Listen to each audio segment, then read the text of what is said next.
sin duda este ejercicio de análisis tiene que estar marcado además por una condición especial que no había tocado de esta manera en otras épocas, y es la pandemia, y ese es un atenuante importante para analizar la economía de los años recientes. Profesor César Tamayo, decano de la Escuela de Economía y Finanzas de la Universidad de AFIT, nos alegra saludarlo. Bienvenido otra vez a esta mesa de trabajo. Buenos días.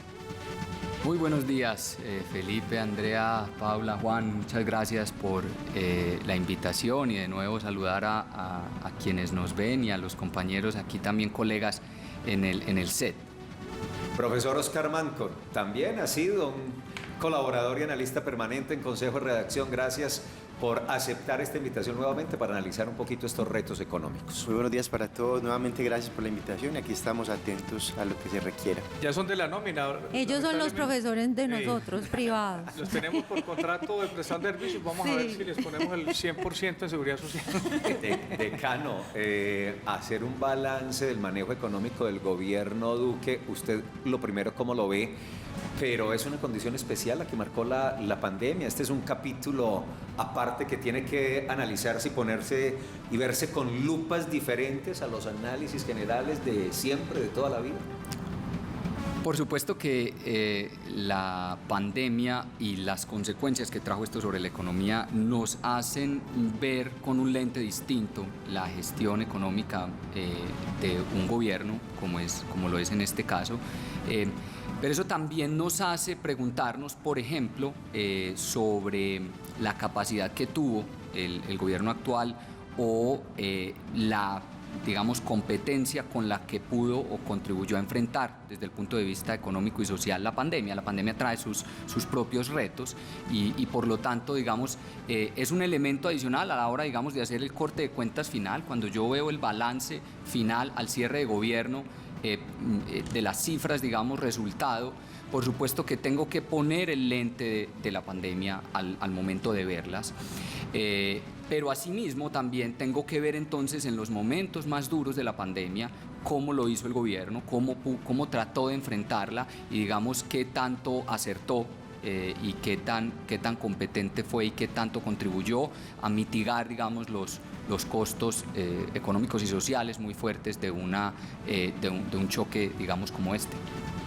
Profesor Manco, aprovechemos para aterrizar algunos conceptos que para la gente pues no son muy claros, y es, por ejemplo, cuando uno revisa las cifras del crecimiento de la economía colombiana, pues ve que es una de las de mejor desempeño, una de las que más ha crecido, pero ¿por qué en las calles eso no se ve? Continúa el desempleo, continúa la informalidad, continúan las necesidades básicas insatisfechas. ¿Qué es lo que pasa con ese aparente pues inequidad en cuanto a las cifras?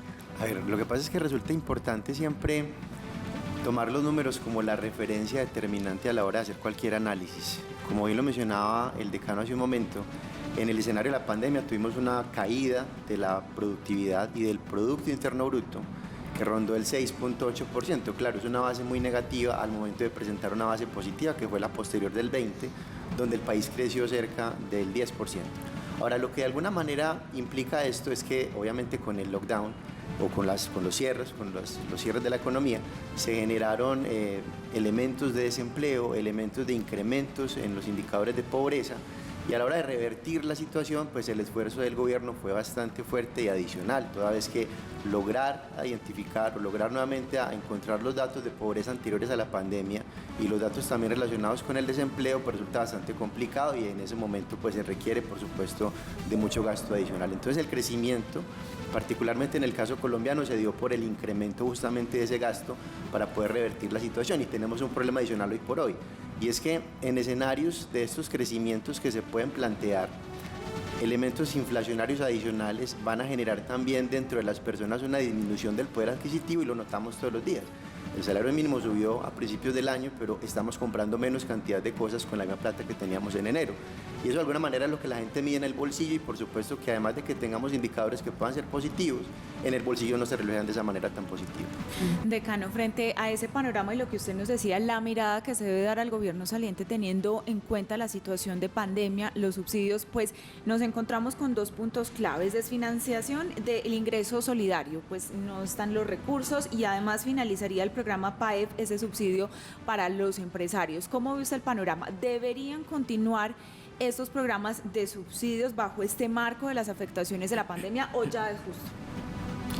Bueno, yo creo que todo, digamos, la estructura de la protección a las personas, digamos, con menos oportunidades en el país debe revisarse y debe, digamos, a la luz de la nueva realidad del país hoy, evaluarse en qué medida algunos de estos programas deberían continuarse. Yo creo que en efecto, a ver, como les decía ahorita, una de las cosas con las que, así como uno le da el beneficio, digamos, de la duda a un gobierno que termina, por ejemplo, con un déficit fiscal muy alto, con una deuda muy alta, le da el beneficio de la duda en el sentido que dice, bueno, pasó por una pandemia, necesitó apoyar a la economía y a un montón de personas que lo necesitaban. Asimismo, entonces uno se pregunta, bueno, ¿y qué tan bien se hizo esta labor de proteger a la economía, sobre todo a aquellos quienes más lo necesitan? Yo creo que ahí el gobierno se saca una nota buena. Rápidamente se desarrollaron programas como los que mencionas, sobre todo el de ingreso solidario, que va a casi 3 millones de personas muy necesitadas que no estaban recibiendo ningún otro tipo de ayuda, que no hacían parte de esa red de protección y de esa red, digamos, de seguridad y de protección social. Entonces, y esto se hizo muy rápido, se diseñó muy rápido y se desplegó muy rápido, además con medios que, recordemos, esto no era cualquier situación, esto era una situación en la que teníamos que tratar de apoyar a las personas sin obligarlas, por ejemplo, a salir de su casa, en un país donde la inclusión financiera, por ejemplo, es relativamente baja, y esto se logró, digamos, se lograron hacer transferencias electrónicas, se llevó a lugares muy remotos. Este es un país con mucha dispersión, un país muy grande, un país muy rural, entonces digamos que ahí, yo creo que ahí se saca el gobierno una buena nota, y en el programa de garantías, por ejemplo, parciales de crédito, también el porcentaje de cobertura de estas garantías subió bastante para que las empresas pudieran mantener ese flujo de crédito a las empresas, que es lo que mantiene viva la economía en medio de una situación muy difícil. Ahora, lo que preguntas hacia adelante, ¿deberíamos mantener todos estos programas? Hombre, la economía creció, como lo decía bien ahorita el profesor, creció al 10% el año pasado, creció al 8,5% en el primer trimestre de este año. Seguramente vamos a observar en el segundo trimestre del año también un crecimiento muy positivo, es decir, que en todo el primer semestre de este año vamos a tener un crecimiento bastante positivo de la economía. El desempleo volvió a bajar a niveles prepandemia, estamos en el 10%, entonces ahí uno vuelve y pues digamos tuvimos un alto costo de financiar estos programas, el déficit fiscal terminando por debajo, digamos, del 7%, pero siendo muy alto, uno de los más altos históricamente. Entonces también tenemos que preguntarnos si todos estos programas deben continuar. Yo creo que algunos de ellos sí deben continuar, pero deben ser bien focalizados. Colombia ha tenido históricamente un problema de focalización de su gasto social. Yo creo que este es, digamos, quizá otra de las cosas que vale la pena rescatar del esfuerzo del gobierno saliente, es que hoy tenemos un mecanismo de focalización muy bueno, que es el SISBEN 4. Con el SISBEN 4 yo creo que algunas de estas transferencias, sobre todo de ingreso solidario, se pueden mantener, pero pues teniendo en cuenta que hoy digamos, muchas más personas regresaron al mercado laboral y tienen un empleo. Claro, no todas, y por eso vemos en la opinión de los televidentes o de quienes interactúan en las redes sociales algún descontento también. Entonces, de allí que hay que, digamos, mantener algunos, pero focalizarlos muy bien, porque cada peso que nos gastamos en estos subsidios pues tiene que salir de algún lugar, ¿cierto? Entonces, y traemos digamos, una deuda y un déficit producto de haber respondido a esta pandemia. Entonces tenemos que ser muy cuidadosos a la hora de usar los recursos públicos y por lo tanto es probable que necesitemos mantener algunos de estos programas en algún monto, pero tenemos que enfocarlos muy bien.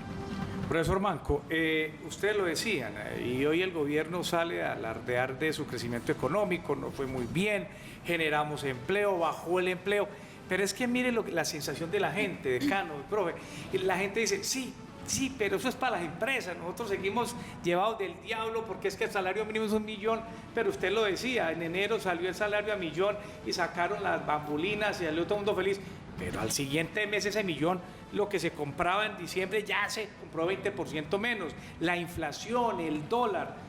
Esa sensación que hay en el pueblo, en el normal, en la señora que nos está viendo en la casa, que fue a la esquina y puede comprar menos carne con ese $1.000.000, ¿qué expectativas tiene con el nuevo gobierno? O sea, ¿qué va a pasar? El gobierno tiene que hacer qué para que la gente diga, no, es que le están echando la plata a los industriales y nosotros llevados del diablo. Mira que la intención de este gobierno saliente al inicio justamente del mandato era impulsar la inversión. La inversión la pretendía impulsar a través de infraestructura, que era uno de hecho de sus planes de gobierno en focalización. El gobierno entrante es un gobierno que seguramente se va a encontrar con una situación compleja, como lo mencionaba el decano, básicamente por temas de déficit, pero estará muy volcado también al tema del gasto. Desde mi punto de vista, yo no creo que exista de pronto una intención muy particular en el ejercicio de inversión, como lo demostró el gobierno saliente. Entonces, lo que pretendía el gobierno saliente era justamente tener indicadores de crecimiento a través de la inversión específicamente en infraestructura, cosa que no se logró en gran medida, dada pues la situación de pandemia mencionada, aunque Colombia ha mejorado mucho en ese tipo de indicadores que lo podemos discutir más adelante. El tema específicamente es que sí tenemos una inflación muy desbordada y como lo hemos mencionado muchas veces, la inflación se convierte en una especie de impuesto para las personas más necesitadas. Finalmente, el empresario seguramente que sigue devengando su salario elevado, pues no lo va a sentir tanto. Sin embargo, las personas que están en esos niveles más bajos seguramente lo van a sentir mucho más. Entonces, en esa eventualidad, el gobierno pues viene haciendo la tarea. Yo creo que Colombia históricamente ha reaccionado anticipadamente a los choques, incrementando la tasa de interés para frenar o para de alguna manera mitigar ese componente de demanda y que los precios no se sigan incrementando de manera significativa, y seguramente seguirá siendo la política que el gobierno entrante vaya a implementar. En virtud de lo anterior no va a ser inmediato, lo vamos a ver seguramente a partir del año entrante, pero es evidente que tiene que comenzar a ceder los precios para que de esta manera las personas no vayan sintiendo que van perdiendo cada vez más poder adquisitivo, porque resulta muy compleja la situación para mantener una canasta familiar. En virtud de eso, pues estamos viendo que si bien los indicadores de pobreza en Colombia han cedido, incluso estamos aproximándonos, como lo mencionaba el decano, a los niveles prepandemia, todavía hay una situación muy compleja porque tenemos una situación de pobreza muy elevada en el caso colombiano, y para poder llegar a esos niveles pues claramente tendríamos que buscar una formalización incluso laboral. Es una de las cosas que la OCDE a Colombia le ha exigido bastante y que todavía estamos en deuda de esa situación, y particularmente para que de hecho no solamente todos los sectores se conviertan en una especie de formalización más evidente, sino que también tengamos indicadores que propendan más al crecimiento futuro. Esa inflación, profesor Manco, disparada, lo advierten ustedes claramente, pero el consumo también. Entonces se elevan las tasas de interés un poco evitando que la gente consuma, pero es una locura lo que está ocurriendo en materia de consumo. Usted va a los centros comerciales, a los supermercados, a los restaurantes, a los bares y están llenos. Ese alto consumo, ¿cómo puede impactar la economía? ¿A dónde nos va a llevar? Porque seguramente mucho de ese consumo es con crédito. Con crédito, con fiado. tarjeta de crédito. Imagínense, si tenemos una tasa de interés de usura que ya está superando el 33% desde la última revisión. Entonces, lo que de pronto nos falta mucho, y atendiendo también las recomendaciones del decano, además de la inclusión, es la sensibilización y la formación en temas financieros, porque no todos tienen la formación justamente para poder atender a este tipo de cosas. Ahora, yo creo que también la situación de la pandemia afectó y afecta lo que en este momento ocurre, dado que pues estábamos encerrados, había una situación de control desde el punto de vista de las afectaciones a consumo, y por hoy la gente se siente un poco desbordada, y dado que tiene la posibilidad de hacerlo, consumiendo, porque como estuvimos guardados y no pudimos, es hora de desquitarse. Así nos endeudemos con tasas Hay impagables. estudios psicológicos que lo demuestran, de hecho. Pues dado que estamos en esa situación, salimos a consumir, y por supuesto no tenemos el impacto que de alguna manera ha buscado el Banco de la República a través justamente de la intervención, pero seguramente esperaremos que la regularización se vaya aproximando. Y eso que íbamos a salir distintos de la pandemia. Y más tranquilos y calmados. Vamos a comprar lo que está en oferta en toda parte. Sí, decano. Hay una preocupación que ha expresado el equipo de empalme del próximo gobierno de Gustavo Petro, y es que encuentra desfinanciados muchos de los programas sociales. Mejor dicho, en términos coloquiales han dicho que les dejaron la olla raspada para continuar con muchos programas importantes. ¿Usted cómo cree que está la situación? Bueno, la verdad ¿O eso es lo que dicen todos antes de empezar? Eso es de esperarse. Ahora, sobre todo al ver realmente, pues es cierto, tenemos, el país acumuló mucha deuda en estos años y termina con un déficit fiscal muy alto. Eso es absolutamente cierto.